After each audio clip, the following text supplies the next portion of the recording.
naman. Oo nga, ang ganda. Benny, maglalaro ba tayo dito sa playground? Oo yata. Hindi. Hindi kayo maaaring maglaro dito kagaya ng iniisip nyo. Dahil sa lugar na ito, kayo ay... Oh, nasan yung tatlo? Yahoo! Anak ng...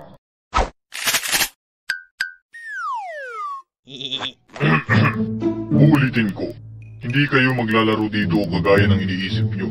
Dahil dito sa lugar na ito, magaganap ang inyong susunod na laro. Ha? Sabi mo hindi kami maglalaro, tapos ngayon papalaruin mo kami. Ang gulo mo. Susuntukin na. Joke lang. Kaya pala parang pamilyar itong lugar na ito eh. Dito ba kami maglalaro ng Sugar Honeycomb? Tama, dito nyo nga lalaruin yun. Sabi ko na nga ba eh. Pero dahil tatlo na lang kayong natitira, kayo ay bubunot ng tigi-isang hugis. At kung anong hugis ang mabunot ninyo, yun ang kapalaran nyo.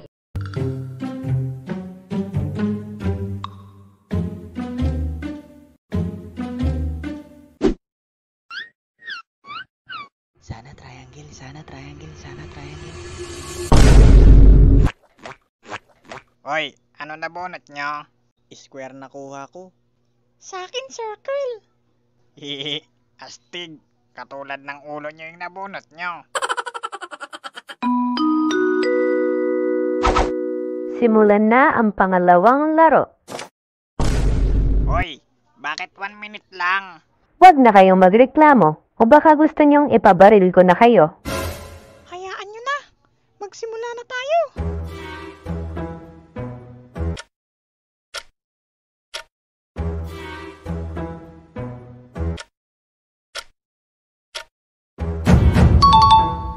Player number 4, pasado.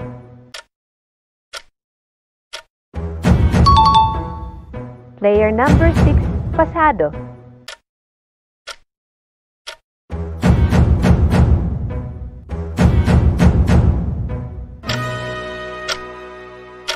Tapos na.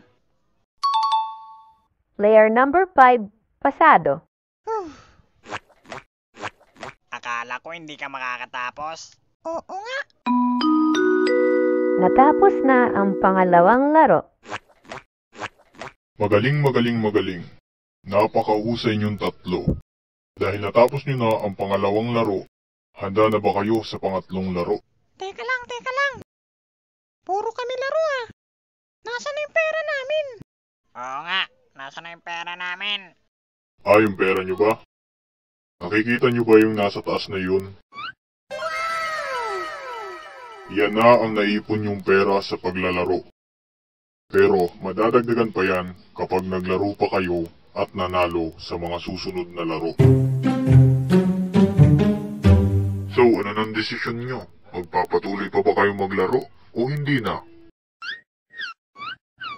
Tuloy ang laban. Oo nga. Laban, mane. Maligayang pagdating sa pangatlong laro.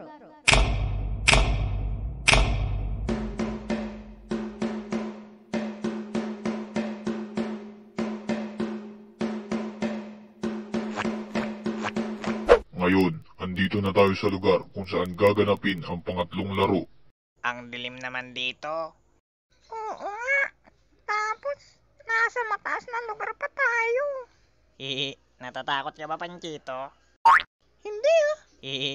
Uy Manong, bakit may lubid dito? Madilim, mataas at may lubid.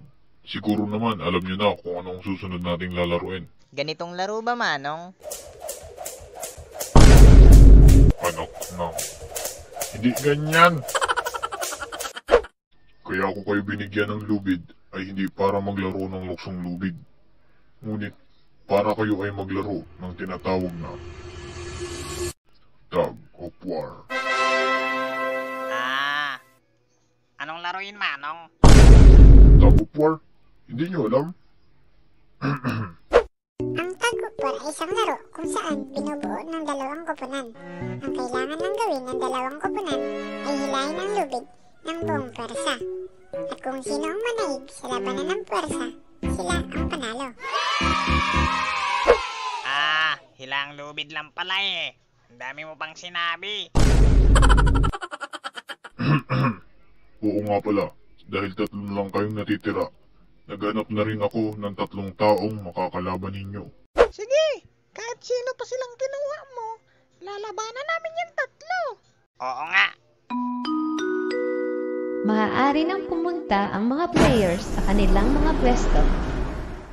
Sino kayang makakalaban natin? Hihi.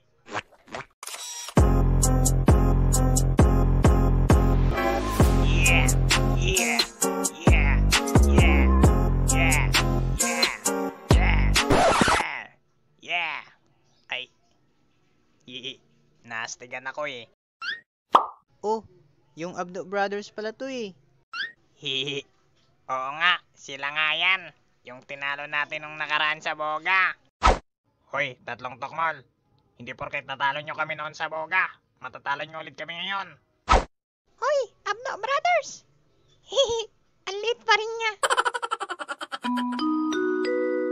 Simulan na ang pangatlong laro pagkabilang ko ng 3. 1, 2,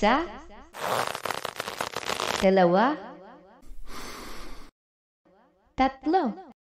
Yeah, yeah,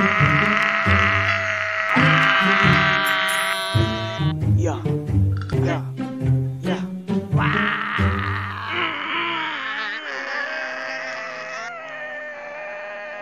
Isa, 2, 3.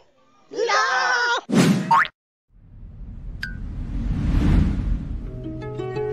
She was a fairy.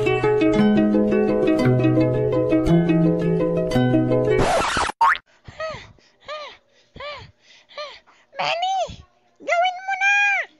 Ha? Ang alin? Mag-transform ka na! Ay, oo nga. It's hero time!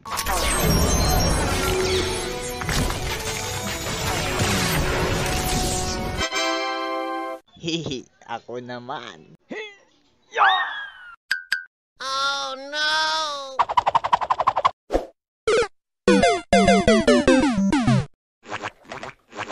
Panalo na ba tayo? Hihi. Oo yata. Panalo na ata tayo. Munti ka na nga tayo matalo dun eh.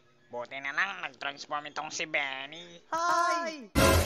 Oh, buhay pa sila! Babalikan namin kayo, 3 tokmol. Hihintayin namin kayo! Magaling. Napakahusay nyo talagang 3. Dahil natapos nyo na ang pangatlong laro. Handa na ba kayo sa Hoy. Alam ko na yung sasabihin mo eh. Maganda kayo sa pang-4 na laro. Tama. Kailangan nyo talagang maghanda sa pang-4 na laro. Dahil sa laro na iyon, 2 na lang sa inyo ang matitira. Tika, tika, tika.